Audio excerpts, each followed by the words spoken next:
December 5th, 2022. 1:03 in the morning. Inside a building the size of 3 football fields in Livermore, California, a team of physicists is about to do something humanity has tried and failed to do for 70 years. They're going to make a star. Not metaphorically. Not sort of like a star. They're going to create the exact nuclear reaction that powers the sun. Right here on Earth. In a target chamber. For a fraction of a second. 192 lasers. A frozen pellet smaller than a peppercorn. 100 million degrees Celsius. And for the first time in history, they're going to get more energy out than they put in. 4 nanoseconds. That's how long it lasted. A pellet of hydrogen, smaller than the tip of your pinky finger, compressed to pressures found nowhere else in the solar system, except the cores of stars and giant planets. 3.15 megajoules of laser energy hit the target. 3.5 megajoules came out. Whew. Net energy gain. The holy grail of fusion research. After 60 years of "we're 30 years away," fusion finally worked. The headlines were euphoric. Unlimited clean energy! The end of fossil fuels! Fusion has arrived! But here's what the headlines didn't tell you. Yes, more energy came out than went in. But that's only if you ignore the 300 megajoules it took to power the lasers in the first place. And the fact that this tiny pellet, containing barely enough fuel to boil a kettle, cost thousands of dollars to make and took weeks to prepare. And that the lasers can only fire once a day. Maybe. So, do we have fusion power? Not exactly. Not yet. Maybe not ever. At least not this way. But what we do have is the most important physics breakthrough in a generation. And the beginning of an engineering race that might, just might, power your house in 20 years. This is the real story of fusion. The triumph, the asterisk, and what happens next.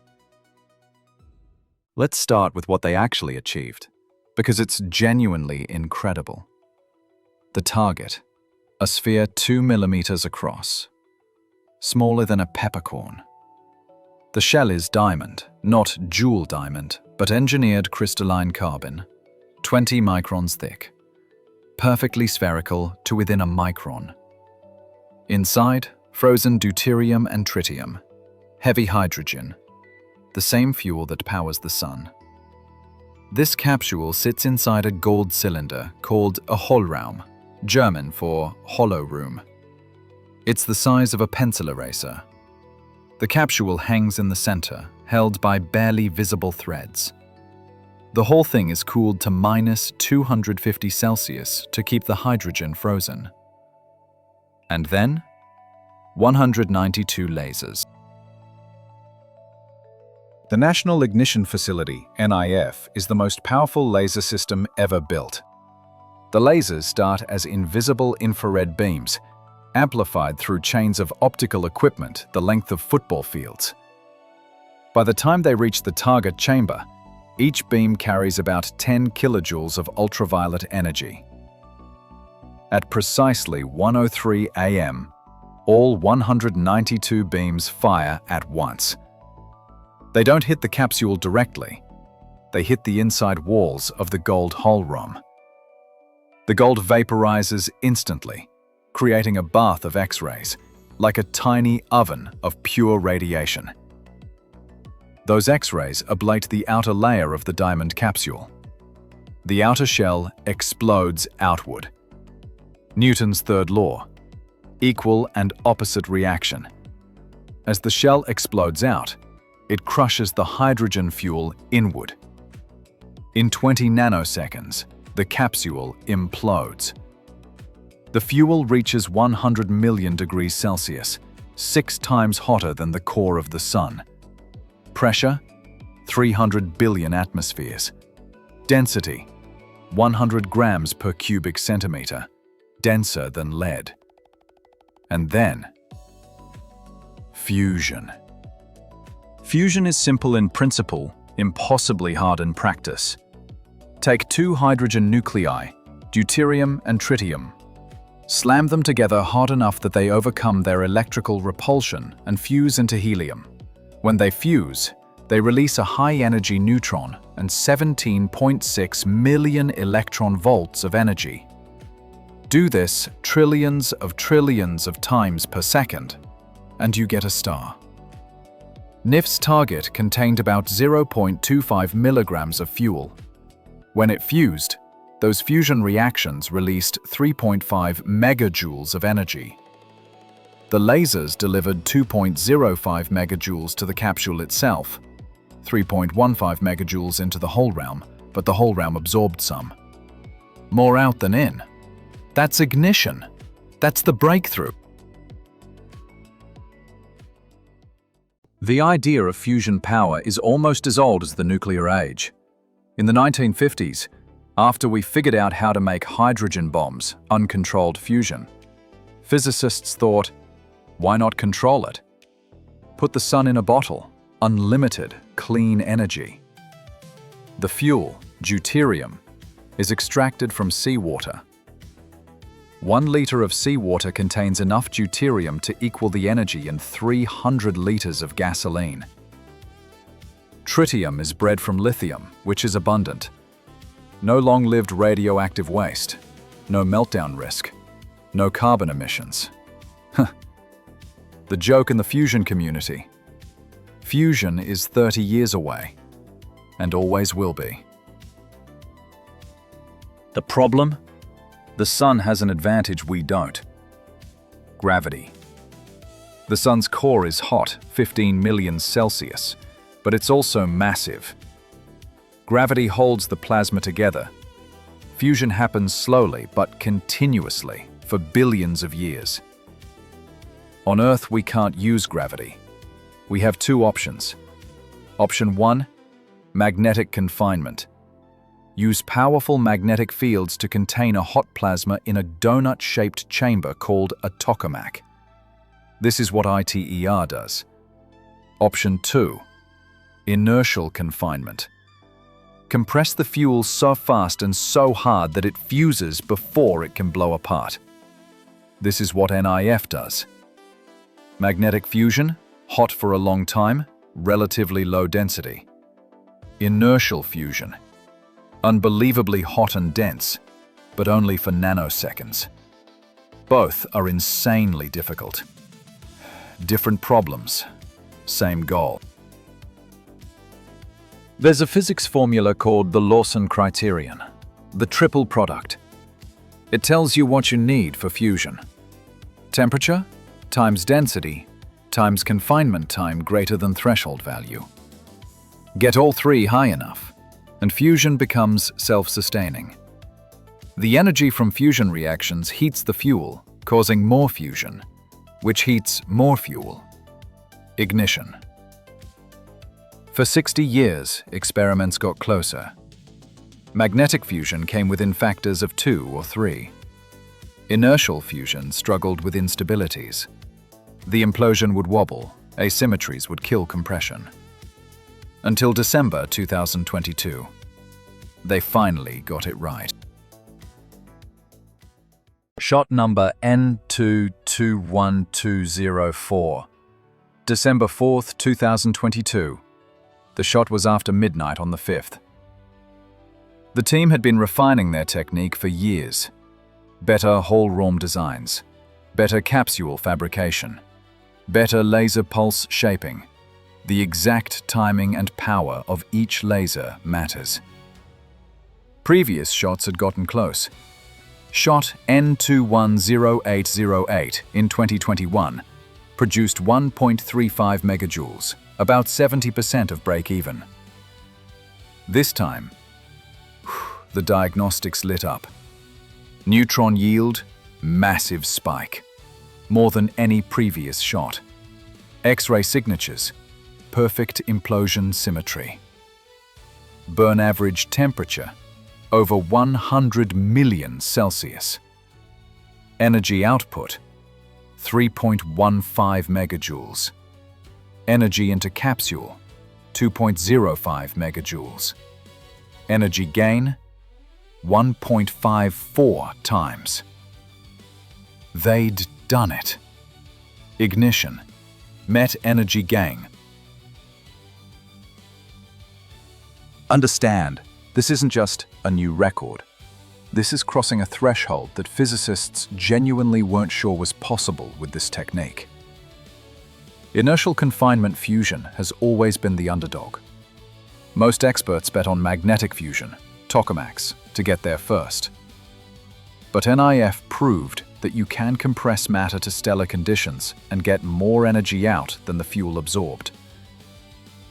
For 20 billionths of a second, inside that target chamber, there was a miniature star.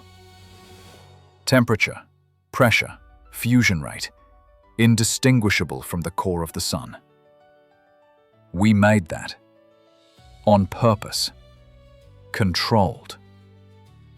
The US Department of Energy called it one of the most impressive scientific feats of the 21st century.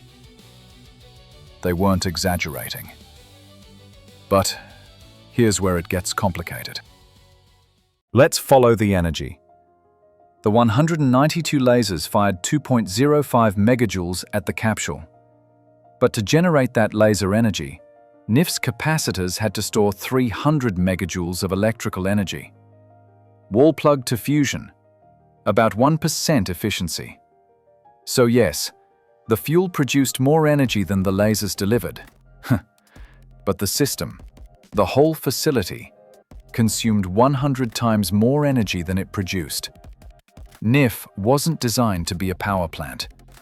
It was designed to study fusion for nuclear weapons science, simulating warhead conditions without underground testing. But still, if you're going to power cities, you need better than 1% efficiency. Problem 2. The targets. Each one is a work of art. The diamond shell must be perfectly spherical. Imperfections larger than 1 micron can kill the implosion. The deuterium-tritium fuel must be frozen into a uniform layer inside. They're made in clean rooms by specialists. Each one takes weeks. Each one costs thousands of dollars. A fusion power plant would need to fire maybe 10 times per second. That's 300 million targets per year. At current production rates and costs, not happening. Problem 3. NIF can fire once every 8 to 12 hours. Why? The lasers generate enormous heat. The amplifier glass has to cool down. The optics have to be inspected for damage. The capacitors have to recharge. Plus, after each shot, the target chamber has to be opened, the previous target cleaned out, and a new target precisely installed. A power plant needs 10 shots per second. NIF does maybe 2 shots per day. To go from lab experiment to power plant, you need 400,000 times faster repetition rate. Oh, and you need to make it profitable. Since December 2022, NIF has replicated ignition multiple times. They're refining the technique, learning what works, pushing energy gain higher. Shot N230806 in August 2023. 3.88 megajoules output, 2.05 megajoules input. Gain of 1.9 times. They're proving ignition wasn't a fluke. It's repeatable, controllable. And they're publishing the data, sharing techniques. Because the breakthrough at NIF isn't the end. It's the starting gun for everyone else. Private companies are paying attention. At least a dozen private fusion companies are now racing to turn NIF's physics into engineering. Commonwealth Fusion Systems is building a compact tokamak called Spark. Magnetic fusion, not laser, but inspired by the urgency. Focused Energy in Germany is developing high repetition rate lasers specifically for fusion power plants. They're aiming for 10 Hz operation, 10 shots per second. Marvel Fusion is exploring proton-boron fusion, a different fuel cycle with even cleaner reactions. All of them face the same core challenges. Laser efficiency. Need 15 to 20%, not 1%. Target fabrication. Need mass production at pennies each, not thousands. Repetition rate. Need continuous operation. Materials. The reactor war gets bombarded with neutrons. It degrades. But the NIF breakthrough proved the physics works. Now it's just engineering. While laser fusion races ahead, magnetic fusion hasn't been sitting still. ITER, International Thermonuclear Experimental Reactor, is a massive tokamak being built in southern France. It's the size of a cathedral. A collaboration of 35 countries. Goal? Produce 500 megawatts of fusion power from 50 megawatts of input heating. Gain of 10 times. Magnetic fusion doesn't implode anything. It heats hydrogen gas to 150 million Celsius and holds it in a magnetic bottle. Fusion happens continuously as long as the plasma stays hot and dense. Advantages: continuous power, no expensive targets. Disadvantages: massive engineering complexity, still not proven to reach ignition. ITER is delayed, originally supposed to fire up around 2020, now targeting first plasma around 2035. Budget has ballooned to over $20 billion. But if it works, it might be the template for commercial plants. Private companies think they can beat ITER to market by building smaller, cheaper tokamaks using modern superconducting magnets. Commonwealth Fusion's Spark is targeting 2025 to 2027 for first plasma. Much smaller than ITER, but using high-temperature superconductors that didn't exist when ITER was designed.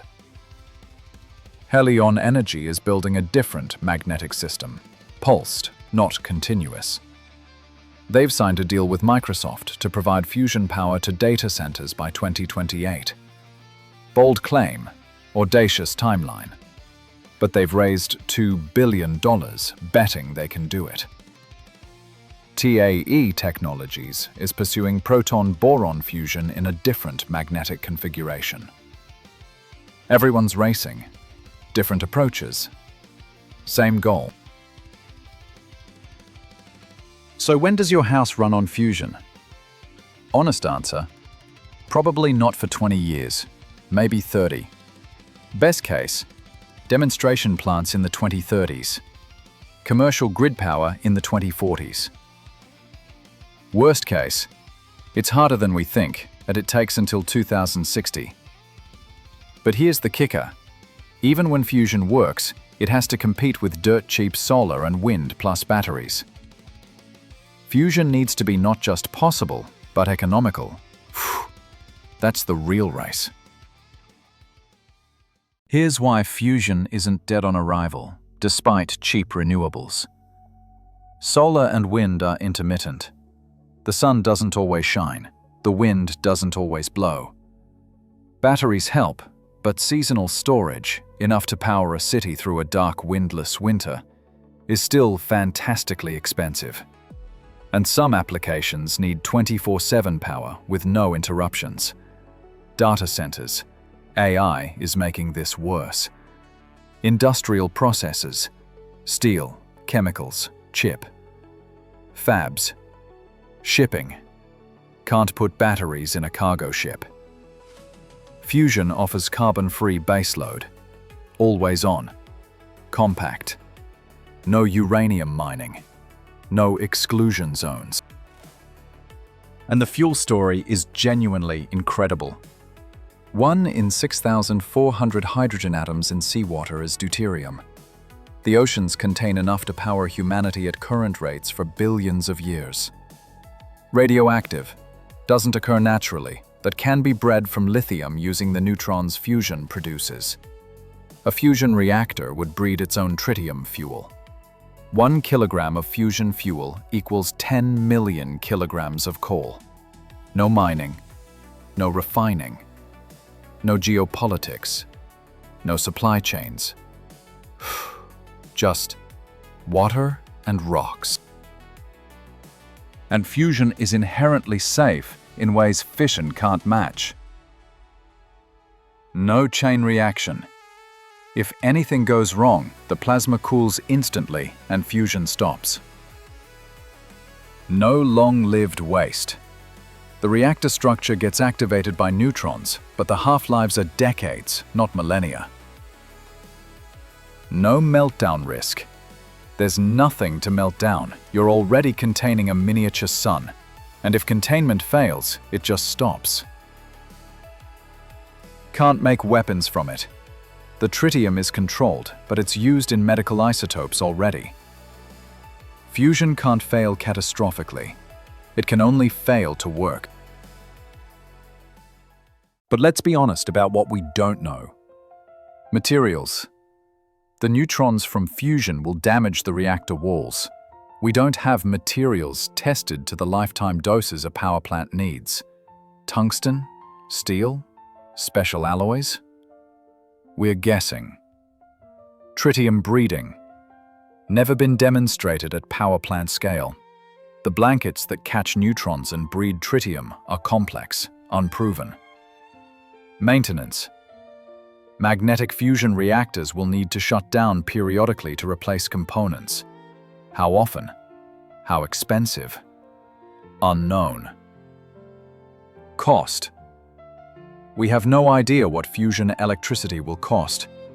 Estimates range from cheaper than natural gas to twice the price of nuclear fission. Every fusion project promises timelines that are optimistic. Helium says 2028. Spark says early 2030s. ITER says 2035 for first plasma, maybe 2040s for full operation. History says double it, maybe triple it. Fusion has been 30 years away since the 1970s. Not because scientists were lying, because it's genuinely that hard. NIF took 13 years from groundbreaking to ignition, and it was built by a national lab with billions in funding. Private companies are faster, leaner, but they're also less proven. Bet on fusion? Yes. Bet your house on a 2030 deadline? No. And meanwhile, renewables keep getting cheaper. Solar costs have dropped 90% in 15 years. Battery storage is following the same curve. By the time fusion is commercial, it might be competing with solar plus batteries that cost 2 cents per kilowatt hour. Fusion needs to be not just clean and safe, but cheap. Or it becomes a niche technology for spacecraft and submarines, not the global energy revolution we hoped for. So let's come back to December 2022. What did NIF actually prove? They proved that inertial confinement fusion, compressing fuel to stellar conditions using lasers, can reach ignition. That was uncertain. Genuinely uncertain. They proved the physics works. The simulations were right. The equations hold. And they proved that humans can control a process that happens in the cores of stars. That's not nothing. That's maybe the most important physics breakthrough in 50 years. But they didn't prove it's a practical power source. That's still to be determined. There's a famous gap in technology development called the Valley of Death. It's the space between scientific demonstration and commercial product. NIF proved the science. Now someone has to engineer the product. That means lasers that are 20 times more efficient, targets that cost 1/10,000th the current price, repetition rates 400,000 times faster, maintenance schedules that don't bankrupt you, business models that attract investors. The money is starting to flow. Fusion startups raised over $5 billion in 2022 to 2024. Governments are increasing funding, but it's still early. Most of these companies will fail. A few might succeed. That's how technology works. So why chase fusion at all if renewables are winning? Because energy demand is about to explode. Global electricity use is projected to triple by 2050. AI data centers alone could consume 10% of global power by 2030. Developing countries want air conditioning, electric cars, industrial growth. We need all the clean energy we can get. Solar, wind, batteries, hydro, nuclear fission, and yes, maybe fusion. Diversity is resilience. Over-reliance on any single source is risky. Fusion is a hedge, a long shot with massive upside. Worth pursuing? Absolutely. Guaranteed to work? No. December 2022 wasn't the finish line. It was the starting gun. NIF proved ignition is possible. Now the race is on to make it practical. Will it be laser fusion, magnetic fusion, some hybrid we haven't invented yet? We don't know. But for the first time in 70 years, we know it's not impossible. And that changes everything. It changes funding. It changes recruitment. It changes ambition. The smartest physicists and engineers in the world now know fusion can work. And they're racing to make it work better. Here's the frame that matters. For 4 billion years, fusion happened in stars, nowhere else. Then, 70 years ago, we made it happen in bombs, uncontrolled, destructive. And now, finally, we've made it happen in a lab, controlled, measured, repeatable. We took the power of stars and made it ours. Not because it was easy, not because it was profitable, but because it was possible, and we couldn't resist trying. That impulse to understand, to control, to master the fundamental forces of nature is maybe the most human thing we do. Fusion power might arrive in 20 years, or 50, or never. But the fact that we tried, that we succeeded even once, means we've crossed a threshold. We're no longer bound to Earth's stored energy. We've learned to make our own. December 5th, 2022, 1:03 a.m. For 4 nanoseconds, we made a star. And the light from that star will guide us forward. Whether fusion powers our cities, or just teaches us what's possible. This is Cosmic Canvas, where science isn't just studied, it's lived. Until next time, keep questioning, keep building, and never stop reaching for the stars.